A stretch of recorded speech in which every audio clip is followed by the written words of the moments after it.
नमस्कार दोस्तों, achievers academy YouTube channel में आपका हार्दिक स्वागत है।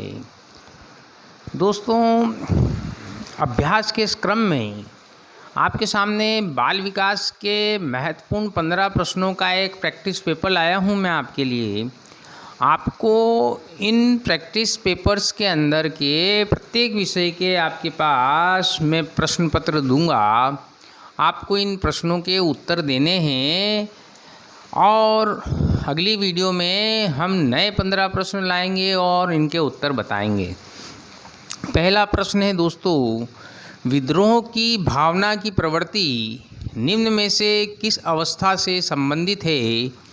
उत्तर में आपके पास है बाल्यावस्था, बी शैशवावस्था, सी पूर्व किशोरावस्था या डी मध्य किशोरावस्था। आंसर फिगर आप कमेंट दे करके भी कर सकते हैं।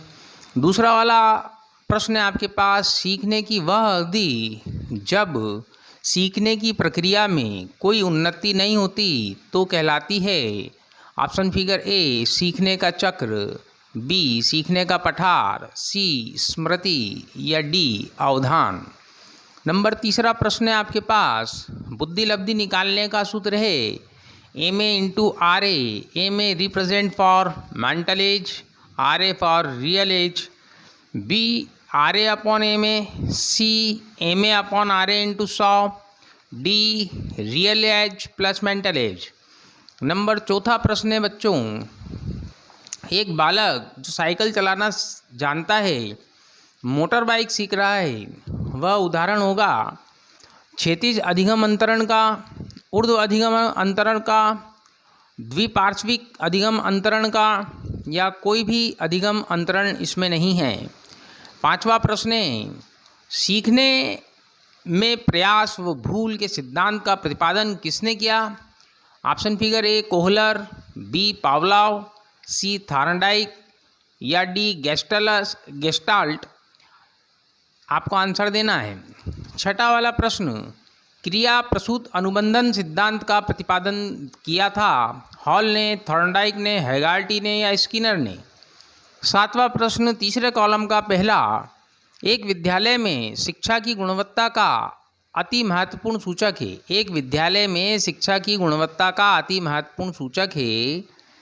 पहला आंसर फिगर है विद्यालय की बुनियादी सुविधाएं, दूसरा ऑप्शन फिगर है क्रीड़ा सामग्री, तीसरा ऑप्शन फिगर है विद्यार्थियों का उपलब्धि स्तर या डी कक्षा व्यवस्था।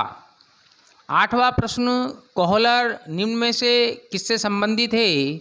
अर्थात कोहलर ने इसमें कौन सा सिद्धांत दिया था? अभिप्रेरणा का सिद्धांत, विकास का सिद्धांत, व्यक्तित्व का सिद्धांत या अधिगम का सिद्धांत? नवा वाला प्रश्न है बच्चों, बुद्धि के तत्व क्रिस्टलीय प्रतिमान के प्रतिपादक कौन हैं? बुद्धि के तरल क्रिस्टलीय प्रतिमान के प्रतिपादक कौन हैं?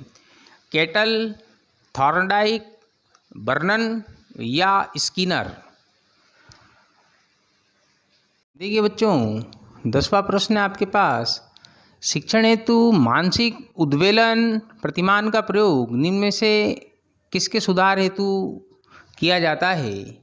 ऑप्शन फिगर है समझ, बी अनुप्रयोग, सी सृजनात्मकता या डी समस्या समाधान। 11वां प्रश्न है बच्चों, गोलमैन निम्न में से किससे संबंधित हैं? पहला ऑप्शन फिगर है सामाजिक बुद्धि, दूसरा वाला बी संवेगात्मक बुद्धि, सी आध्यात्मिक बुद्धि या डी सामान्य बुद्धि। 12th क्वेश्चन, निम्न में से कौन शेष से भिन्न है? अधिगम के लिए अधिगम का सिद्धांत, सामान्य अवयवों का सिद्धांत, ड्राइव रिडक्शन का सिद्धांत या सामान्यीकरण का सिद्धांत? 13th क्वेश्चन है, संज्ञानात्मक संप्रति का न्यूनतम स्तर है ज्ञान, बोध, अनुप्रयोग या विश्लेषण? 14th वाला क्वेश्चन है, निम्न में से कौन सा अधिगम के पठार का कारण नहीं है? प्रेरणा की सीमा, विद्यालय का असहयोग, शारीरिक सीमा या ज्ञान की सीमा? देखिए, सेकंड वाला क्वेश्चन भी इसी सिद्धांत पर आधारित था, अतः इसका आप आराम से उत्तर दे सकते हैं। आज का अंतिम प्रश्न है बच्चों, अधिगम अनुभव और प्रशिक्षण के परिणाम स्वरूप व्यवहार में परिवर्तन है, यह कथन किसका है? ऑप्शन फिगर है गेट्स, वान, स्किनर, मॉर्गन, गिलीलैंड और डी वाला है आपका ऑप्शन फिगर कॉर्नबैक। तो दोस्तों ये आपके पास कुल 15 अत्यंत महत्वपूर्ण प्रश्न थे और YouTube चैनल पर अचीवर्स एकेडमी नीमच का बाल विकास एवं शिक्षा शास्त्र से संबंधित यह पहला प्रैक्टिस पेपर था जिसको आपने अच्छी तरह अभी पढ़ा और उसके उत्तर आपने स्वयं अपने आप में दिए या कमेंट बॉक्स में भी आप उत्तर दे सकते हैं। कल के वीडियो में हम इसका उत्तर लेकर के आएंगे और साथ में नए 15 प्रश्न देंगे। अतः आप इसको अच्छी तरह पढ़िए, ध्यान लगाइए।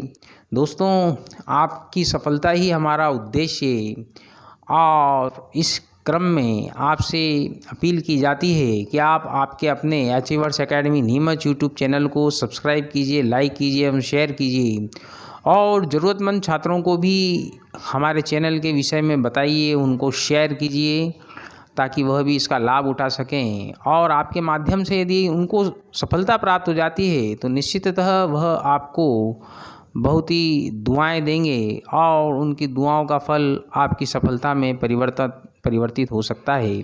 धन्यवाद दोस्तों।